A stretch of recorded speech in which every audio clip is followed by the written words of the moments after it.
obviously, things start at the beginning. So I'm going to ask Kenny to share the stories of his grandmother and his tennis shoes. My grandmother, first of all, I was born in a place called Tallahassee, Florida. And my mother was 15 when I was born. And my grandmother had 13 children. And after she got her children out into the world, I was her 14th child.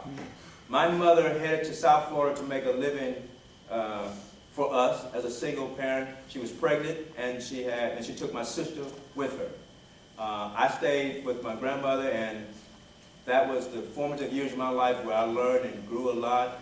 I told the class today, we sat on the porch. We didn't have iPods and computers and Game Boys and all that stuff. We sat on the porch and we were like, "That's my car. No, Grandma, that's your car." And it would keep us entertained forever. And I cut wood for the fire. Me and my grandmother actually, we bathed in the same water. We would have these old tin tubs outside, and we would heat the water, and with wood, the wood stove, and heat the water. And Grandma would get in and take a bath, and then when she finished, I would take a bath in the same water. We went to church every fourth Sunday because that was when the minister got around to our county.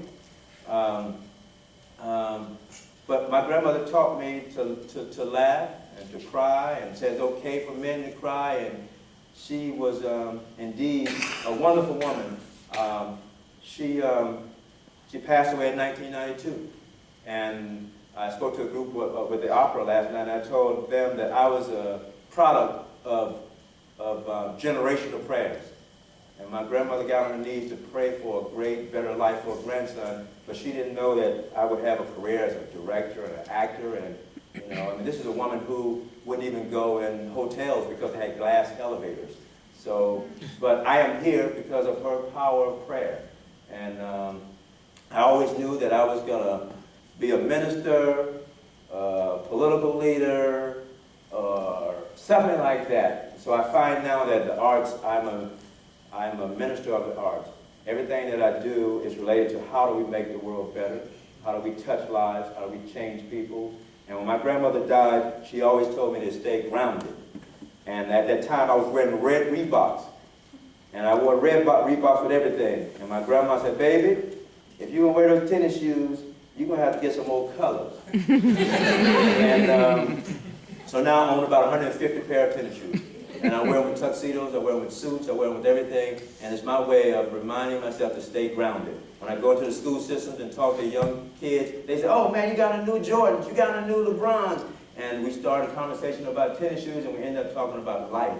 And I am one of those people that think that I realize we're only going to be here that amount of time. God willing is, longer than shorter, but we're going to be here a fair amount of, not that long. And it's what you do while you're living, how you treat each other.